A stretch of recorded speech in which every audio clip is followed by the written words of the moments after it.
On the evening of December 24, 2019, in the affluent London neighbourhood of Battersea, a 36-year-old Swedish businessman named Flamur Beqiri walked toward his front door after celebrating Christmas Eve with his wife and 2 young children.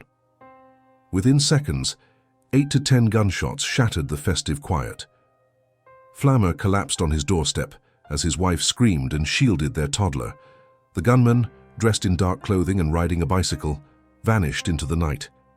Before paramedics could arrive, Flamur Beqiri was dead and the family's Christmas had become a crime scene. To neighbors who had seen him smile and wave on morning walks, the execution seemed incomprehensible. To investigators tracking organized crime across Europe, it was the culmination of a vendetta that had already claimed innocent lives in Sweden. This is the story of how a professional hit squad crossed international borders to settle a score, how forensic science and cross-border cooperation unraveled the conspiracy, and how one man's double life between legitimacy and criminality ended in front of his family under the glow of Christmas lights. Before we go deeper, subscribe if you love true crime documentaries and tell me in the comments where you're watching from. Flamur Beqiri was not a household name in Britain before his death. Media outlets, scrambling to identify the victim, quickly noted that he was the brother of Misse Beqiri, a Swedish model and cast member of the reality television series The Real Housewives of Cheshire. Photographs circulated of Flamur smiling beside his sister at public events, and of his lavish 2018 wedding to his Danish wife Deborah Schoenfeldt on the shores of Lake Como in Italy. The ceremony had been elegant, attended by family and friends, and documented in glossy social media posts. To those who saw those images, Flamur appeared to be a successful entrepreneur, a devoted husband, and a doting father to a 3-year-old son and a 3-month-old daughter. He lived in a $1.7 million home in Battersea, a neighbourhood known for its Victorian terraces, riverside parks, and proximity to central London. He co-founded a record label called Pro Global Records, with offices registered in both London and Stockholm, and presented himself publicly as a music producer and businessman. In many ways, he seemed to embody the aspirational narrative of a European migrant building a prosperous life in London. He drove an expensive car, dressed well, and was often seen out with his young family. Neighbors described him as polite and unassuming, someone who kept to himself, but was always cordial when their paths crossed. There was no obvious sign, at least not to the casual observer, that Flamur Beqiri was anything other than what he appeared to be. But beneath that carefully constructed veneer, Flamur Beqiri was a significant figure in an international drug trafficking network that spanned Sweden, the United Kingdom, and beyond. He had been involved in organized crime since his early 20s, rising through the ranks of a Malmö-based syndicate that smuggled cocaine and cannabis across Europe. His record label, investigators would later conclude, was likely a front used to launder money and provide a legitimate business facade. Flamur's criminal associations ran deep. One of his closest friends was Naif Adawi, a notorious figure in Sweden's underworld who had gained infamy for orchestrating a 2008 cash depot robbery in Denmark that netted approximately $7 million, one of the largest heists in Danish history. Adawi had spent years in prison for that crime, but remained a central player in organized crime after his release. Flamur's network also included a rising gang leader named Daniel Petrovsky, a young man who commanded loyalty and fear in equal measure. Together, this group formed a criminal enterprise that imported large quantities of narcotics, distributed them through established networks, and lived lavishly on the proceeds. They were not street-level dealers, but high-level traffickers who negotiated with suppliers in South America and coordinated shipments worth millions of pounds. They used encrypted communication devices, burner phones, and front companies to evade law enforcement. For years, they operated in the shadows, accumulating wealth and power while presenting respectable fronts to the world. However, the world of organized crime is governed by brutal rules. Loyalty is currency, betrayal is punished by death, and competition over territory or profits can ignite wars that claim innocent lives. By 2019, Flamur Beqiri's syndicate had attracted the attention of a rival organization led by a 24-year-old Swedish crime boss named Amir Mekky. Mekky's network was equally sophisticated, trafficking drugs on a similar scale and vying for dominance in the same markets. The two groups clashed over smuggling routes, distribution territories, and personal grievances. What began as a business dispute escalated into a vendetta marked by assassination attempts and retaliatory violence. The first major blow came in August 2019 in the Swedish city of Malmö, where Flamur had spent much of his early life. On a sunny afternoon, Naif Adawi stepped out of his apartment building with his partner, Dr. Karolin Hakim, a 31-year-old dentist, and their newborn daughter. As they walked along the sidewalk, a car pulled up beside them. Without warning, gunmen opened fire. Bullets ripped through the air as Adawi instinctively dove for cover, even dropping his infant daughter in the chaos. The baby, miraculously, was unharmed. But Karolin Hakim was struck multiple times and collapsed onto the pavement. She died within minutes, her blood pooling on the sidewalk as passers-by called for help. The assassination sent shockwaves through Sweden. Karolin Hakim had no involvement in organized crime. She was a professional woman, a new mother, and an innocent bystander caught in the crossfire of a gang war. Her murder was widely condemned, not only for its brutality but for the message it sent. No one connected to Flamur Beqiri's circle was safe, not even the families of his associates. Swedish investigators quickly linked the killing to associates of Amir Mekky. Witnesses reported seeing a vehicle fleeing the scene, and forensic evidence from the crime scene suggested a planned execution rather than a random act of violence. The murder of Karolin Hakim escalated the feud to a new level of savagery. It was no longer a matter of targeting rivals directly. It was about inflicting maximum psychological damage by striking at loved ones. For Flamur Beqiri, who had by then relocated to London with his wife and children, the murder of his friend's partner was a stark warning. The conflict had crossed borders and claimed an innocent life in broad daylight. Swedish police intelligence suggested that Flamur himself was now a marked man. Intercepted communications and informant tips indicated that Amir Mekky's network had placed Flamur at the top of their target list. Despite living hundreds of miles away from Sweden, Flamur could not escape the reach of his enemies. The criminal underworld operates without regard for national boundaries. Contracts can be issued in one country and carried out in another. Assassins can be hired, equipped, and deployed with the efficiency of a military operation. And so, in the autumn of 2019, plans were set in motion to eliminate Flamur Beqiri in London. The operation would require careful reconnaissance, meticulous planning, and individuals willing to kill for money. The man chosen to pull the trigger was Anis Fuad Hemisi, a 24-year-old Swedish national of Tunisian descent. Hemisi was not a typical career criminal. He had no prior convictions, no history of violence in Sweden's criminal records. He had been a professional kickboxer, competing in tournaments and maintaining a disciplined lifestyle. But for reasons known only to him, whether financial desperation, misplaced loyalty, or the thrill of danger, Hemisi agreed to become a contract killer. He was paid, according to later court testimony, to fly to London, execute Flamur Beqiri, and return to Sweden within hours. He would not act alone. Alongside Hemisi was a 35-year-old Swedish man named Esteban Pino Munizaga, who served as the advance scout and facilitator. Pino Munizaga's role was to gather intelligence on Flamur's movements, identify his home address, and ensure that Hemisi had the tools and information necessary to carry out the hit. In mid-November 2019, Pino Munizaga flew into London for a brief 14-hour stay. During that time, he conducted reconnaissance, photographing Flamur's house, noting the surrounding streets and identifying escape routes. He took pictures of the property from multiple angles, documenting the layout of the neighborhood and the position of streetlights, CCTV cameras, and nearby alleyways.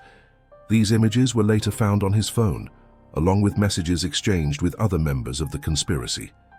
Pino Munizaga returned to Sweden, confident that the groundwork had been laid. Over the following weeks, the plan crystallized. Hemisi was briefed on his target's habits, provided with a weapon, and instructed to strike when Flamur was most vulnerable. Two other Swedish nationals, Tobias Andersson and Bali Karaya, were allegedly involved in supporting roles. though their exact contributions would later be disputed in court. Additionally, there were whispers of a shadowy organizer named Amir Mekky, Bali's cousin, who was suspected of financing the operation and coordinating the conspirators from afar. The hit squad operated with the precision of professionals. They used encrypted messaging apps to communicate, burner phones to avoid surveillance, and rental vehicles to move undetected. They understood that success depended on speed, surprise, and the ability to disappear before law enforcement could respond. As Christmas approached, the final pieces fell into place. Messe booked a flight to London, traveling under his own name with no apparent concern that border authorities would flag him. On the morning of December 23, 2019, he arrived at London Gatwick Airport, passing through immigration without incident. He carried little luggage, just enough for a short stay. Within hours of landing, he met with his accomplices, retrieved a firearm, and prepared to kill. On the evening of December 24th, Flamur Beqiri left his home with his wife Deborah, their 2-year-old son, and visiting relatives. They spent the evening at a nearby restaurant, celebrating Christmas Eve with laughter, food, and the warmth of family. Deborah later described the evening as joyful, a rare moment of normalcy in what had been a tense year. Flamur, aware of the threats against him, had taken precautions. He varied his routes, avoided predictable patterns, and kept his whereabouts private. But on this night, perhaps lulled by the festive atmosphere or simply wanting to give his family a normal Christmas, he walked home along the familiar streets of Battersea. The family strolled hand in hand beneath the glow of Christmas lights strung across the neighborhood. It was cold, but not unbearably so, and the streets were quiet, most residents having retreated indoors for the holiday. As they approached their front door, Flamur carried his toddler son, while Deborah walked beside him, chatting softly. Inside the house, their infant daughter slept upstairs, watched over by relatives. At approximately 9 p.m., as Flamur reached his doorstep, a figure emerged from the shadows. The man was dressed in dark clothing, his face partially obscured by a hood or mask. He rode a bicycle, a silent and efficient means of approach that allowed him to close the distance without drawing attention. Witnesses later recalled hearing the soft whir of bicycle tires on pavement, a sound so innocuous that it barely registered. Then, without warning, the figure raised a handgun and opened fire. The first shot struck Flamur in the torso. He staggered backward, his arms instinctively releasing his son as he tried to shield his family. The gunman fired again and again, 8 to 10 rounds in rapid succession, the muzzle flashes illuminating the dark street. Flamur collapsed onto the pavement, his body crumpling in front of his own home. Deborah screamed, a sound so piercing that neighbors would later describe it as the most haunting thing they had ever heard.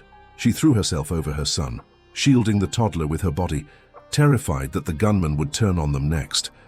But the gunman did not linger. He mounted his bicycle and pedaled away, disappearing into the night with the same eerie calmness with which he had arrived.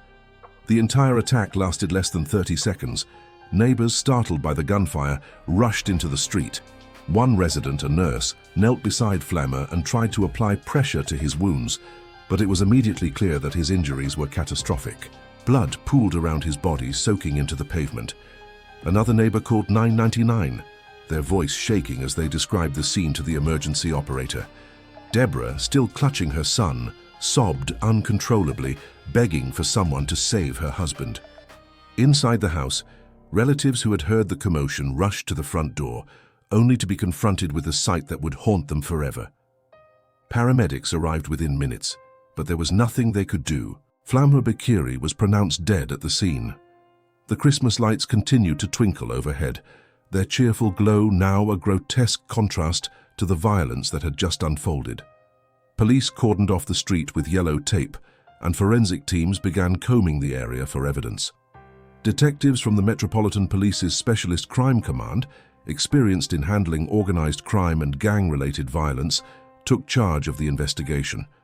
They knew immediately that this was not a random act. The precision of the attack, the use of a firearm in a residential neighborhood, and the targeted nature of the shooting all pointed to a contract killing. The question was, Who wanted Flamur Beqiri dead?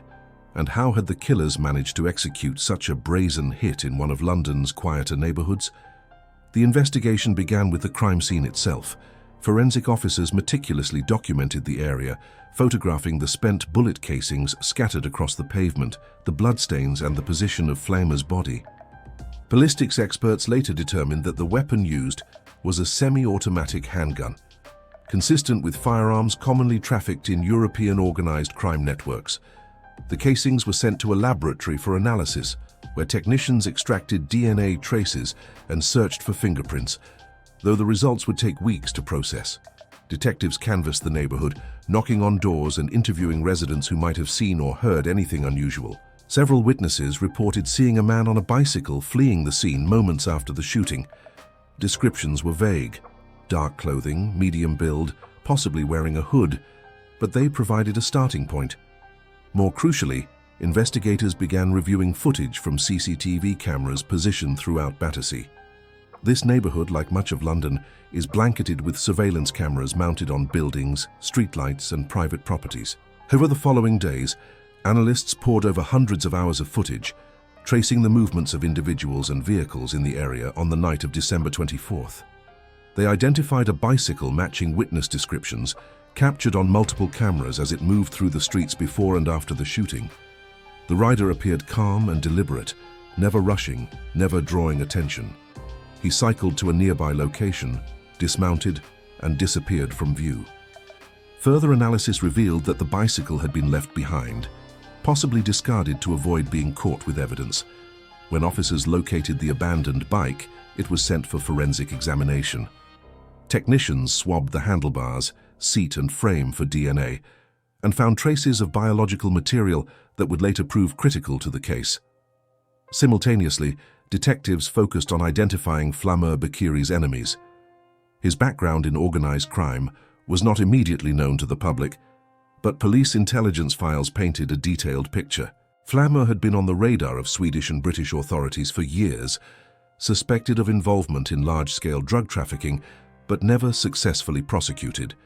His associates included known criminals, and his movements had been monitored by Europol as part of broader efforts to combat transnational organized crime. When investigators learned of the August 2019 murder of Karolin Hakim in Malmö and the subsequent threats against Flamur's network, they realized that his death was likely connected to the ongoing gang feud in Sweden. They reached out to Swedish police, who shared intelligence on Amir Mekky's organization and the intercepted communications suggesting that Flamur was a target. This cross-border cooperation would prove essential. Swedish authorities provided information on known associates of Mekky, including individuals who had traveled to the United Kingdom in the months leading up to the murder. Border records were examined, revealing that several Swedish nationals had entered the UK in November and December 2019. Among them was Esteban Pino Munizaga, whose brief 14-hour visit in November raised red flags. Detectives obtained a warrant to search Pino Munizaga's phone records and social media accounts, uncovering a trove of incriminating evidence. His phone contained photographs of Flamur's house taken from multiple angles, along with messages discussing the logistics of the operation.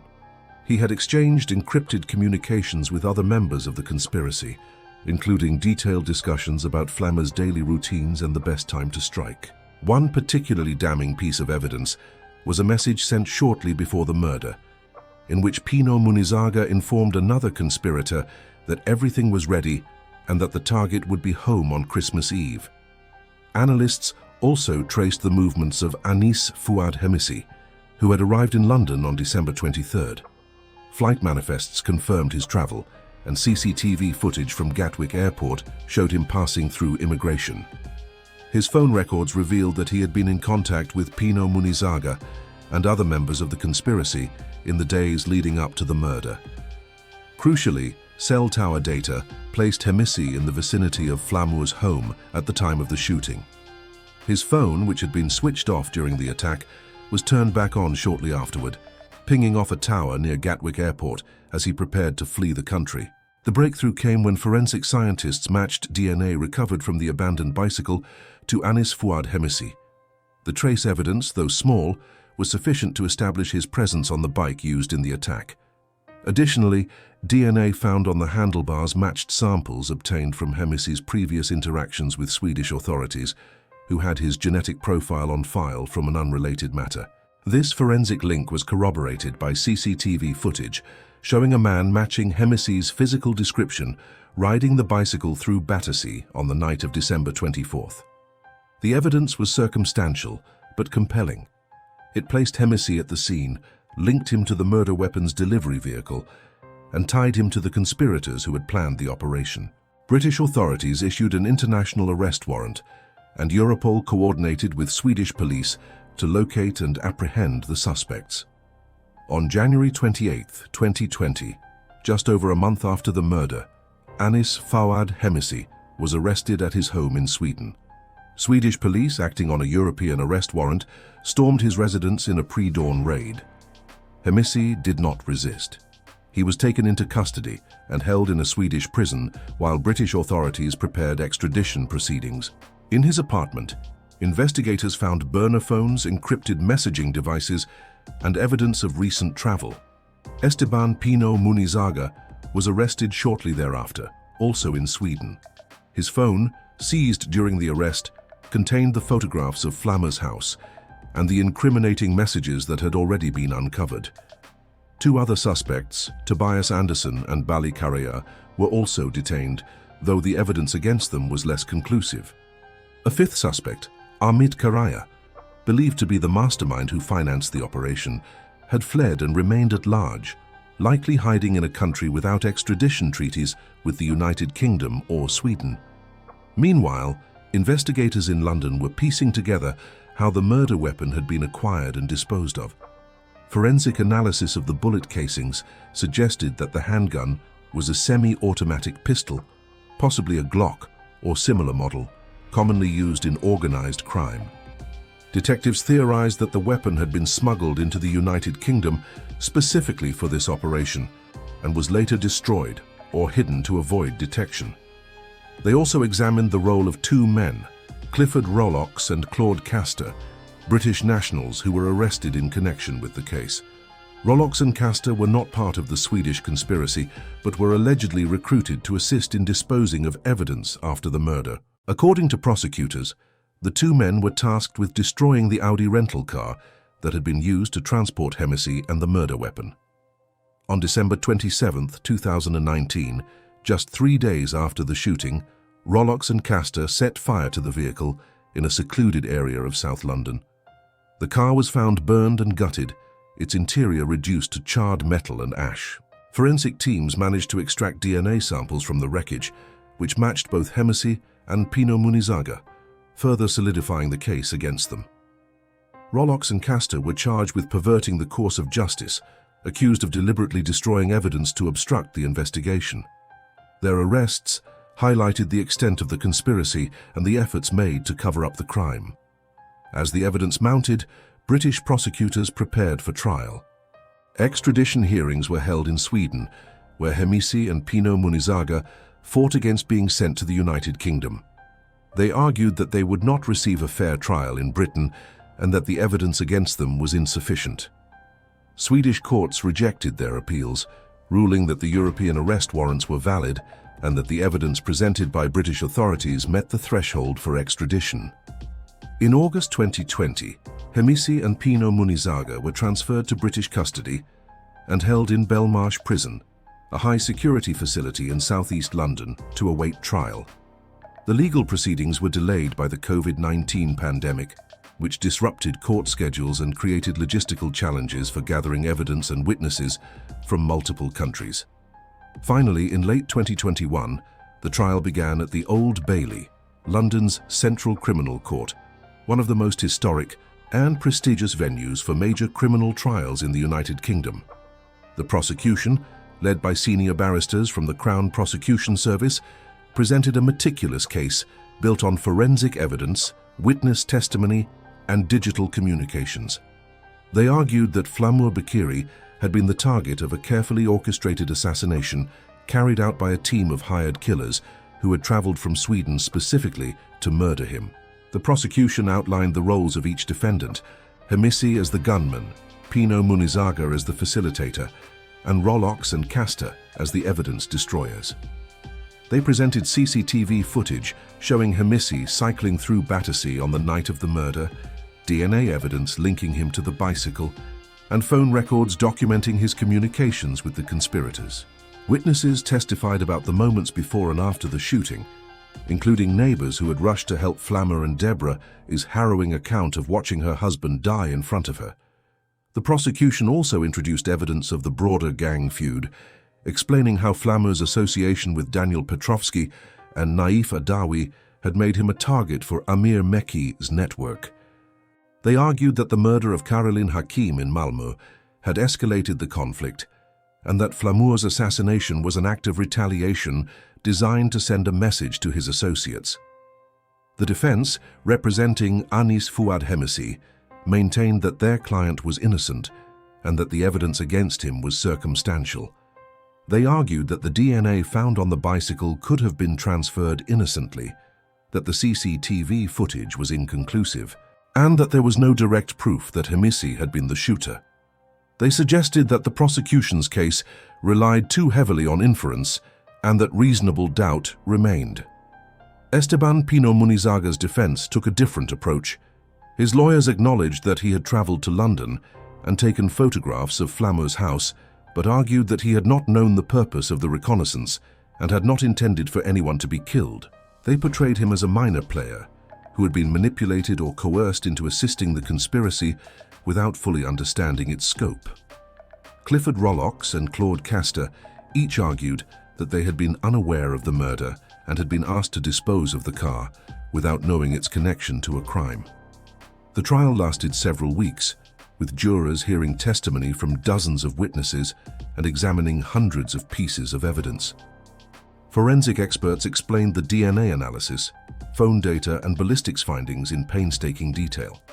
Detectives testified about the investigation's progression, describing how they had traced the conspirators' movements and communications. Flamur's family, though not required to testify, were present in the courtroom throughout much of the trial. Deborah Beqiri, still grappling with the trauma of witnessing her husband's murder, sat quietly as the prosecution detailed the night her world had shattered. Her presence was a silent reminder of the human cost of the crime, a mother and widow seeking justice for a life violently stolen. In February 2022, after days of deliberation, the jury returned with their verdicts. Anis Fuad Hemisi was found guilty of murder and possession of a firearm with intent to endanger life. The jury concluded that he had been the gunman who shot Flamur Beqiri on Christmas Eve 2019. Esteban Pino Munizaga was acquitted of murder, but found guilty of manslaughter, reflecting his role in facilitating the killing without being the one who pulled the trigger.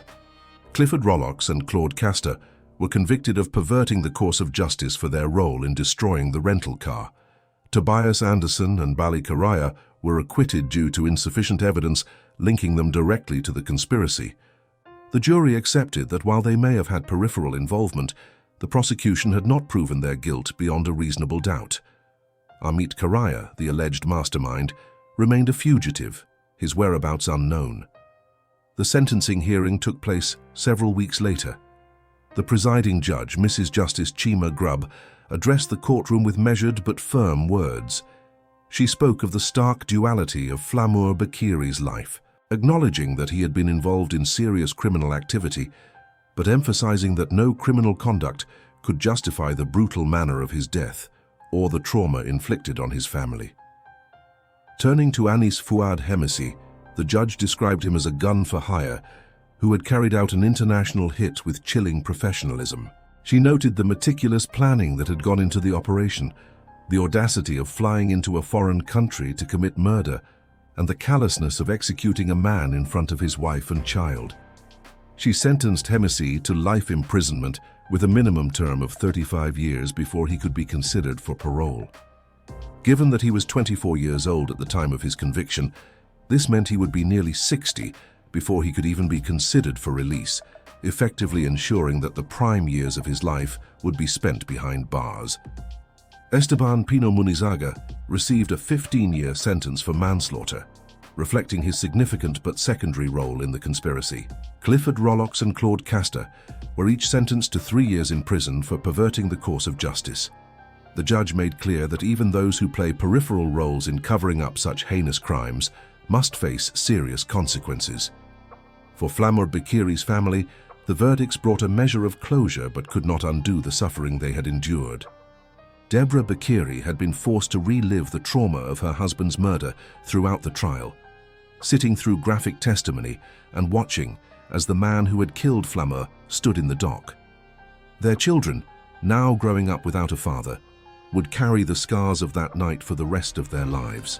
The older child, who had been present during the shooting, would have fragmented memories of the violence, while the younger child, an infant at the time, would never know Flamur beyond photographs and stories. Misse Beqiri, Flamur's sister, mourned her brother publicly and privately.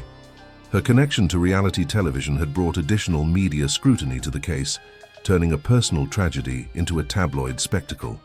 She spoke in interviews about the pain of losing her brother and the difficulty of reconciling the public narrative of his criminal past with her memories of him as a loving sibling. Beyond the personal tragedy, the murder of Flamur Beqiri exposed the far-reaching tentacles of organized crime and the challenges faced by law enforcement in combating transnational criminal networks. The case demonstrated how easily assassins could cross borders, carry out hits, and attempt to flee back to their home countries. It highlighted the importance of international cooperation between police agencies, the role of Europol in coordinating investigations, and the effectiveness of modern forensic techniques in solving complex crimes. In the years since Flamur's death, both the Petrovsky and Mekky networks have been significantly disrupted. Swedish authorities launched major operations targeting both groups, resulting in dozens of arrests. Daniel Petrovsky, the gang leader associated with Flamur, was apprehended and sentenced to lengthy prison terms for drug trafficking and other offenses. Amir Mekky and his closest associates were also arrested, with some awaiting trial and others already convicted. The tit-for-tat cycle of violence that had claimed Karolin Hakim and Flamur Beqiri appeared to have been broken, at least temporarily, by these law enforcement efforts. The case also drew attention to Sweden's escalating gang violence, a phenomenon that had been growing for over a decade. In 2019 alone, Sweden recorded more than 30 gang-related deaths, many of them involving young men recruited into criminal organizations. The murder of Karolin Hakim, an innocent bystander, had shocked the Swedish public and prompted calls for tougher measures against organized crime. Politicians debated stricter sentencing laws, increased funding for police resources, and initiatives to prevent youth recruitment into gangs. The Flamur Beqiri case became a symbol of how local gang conflicts could spill across borders and claim lives in distant countries. For the residents of Battersea, the notion that a gangland execution could occur on their doorstep was deeply unsettling. Battersea is not known as a hotspot for violent crime. It is a neighborhood of young families, professionals and retirees, where people walk their dogs in Battersea Park and sip coffee at corner cafes. The idea that a contract killing could be carried out with such precision and audacity in their midst challenged their sense of safety. Many neighbors who had known Flamur as a friendly, unassuming man struggled to reconcile that image with the revelation that he had been a high-level drug trafficker targeted by international assassins. Some expressed sympathy for his family, particularly Deborah and the children, who were innocent victims of circumstances beyond their control. Others felt betrayed, disturbed that a criminal element had been living among them undetected. The house where Flamur lived with his family still stands on that quiet Battersea street. The floral tributes and candles that once piled up outside the front door in the days after the murder have long since been cleared away. Life has returned to a semblance of normality for the neighborhood, though the memory of that Christmas Eve lingers. The street still glows with festive lights each December, but for those who witnessed the aftermath of the shooting, the decorations are a reminder of a night when joy turned to horror. Flamur Beqiri's story is a cautionary tale about the perils of the criminal underworld. It illustrates how lives built on illicit enterprises are inherently unstable, how wealth and success gained through crime come with the constant threat of violence, betrayal, and death. Flamur had attempted to distance himself from his past by moving to London, by presenting a legitimate front and by focusing on his family. But the world he had once inhabited did not forget him. The enemies he had made, the debts he owed, and the feuds he was entangled in followed him across borders and ultimately caught up with him in the most brutal way imaginable. His death also raises questions about the nature of justice and accountability. Flamur was undoubtedly involved in serious crimes that caused harm to countless individuals through the distribution of narcotics.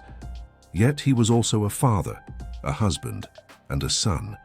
His murder was not carried out by law enforcement or through legal channels, but by rival criminals seeking revenge. In that sense, his death was not justice but vengeance, an act of violence that left his family traumatized and his young children fatherless. The trial and conviction of Anis Fuad Hemisi and his accomplices represent the rule of law reasserting itself, but they cannot undo the damage inflicted on Flamur's family or the lives lost in the broader gang conflict. The legacy of Flamur Beqiri's assassination extends beyond his immediate circle. It serves as a stark reminder of the global reach of organized crime, the willingness of criminal networks to employ extreme violence, and the vulnerability of individuals who become entangled in such networks.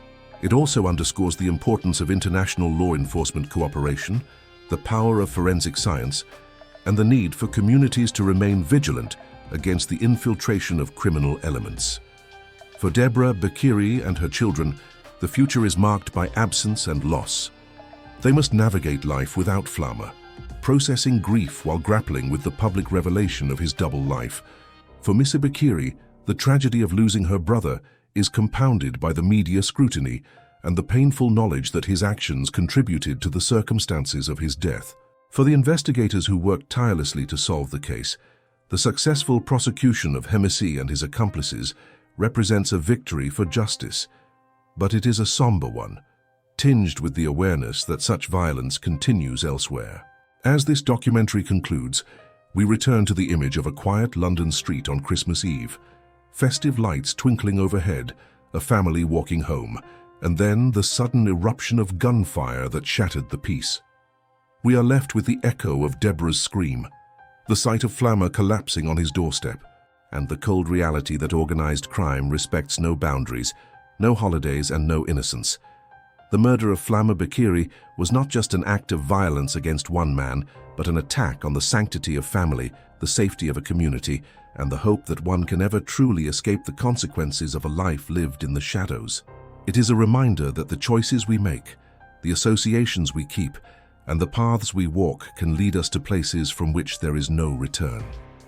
And on that December night in 2019, Flamur Beqiri's path led him to his own front door, where a masked gunman on a bicycle delivered the final irreversible judgment.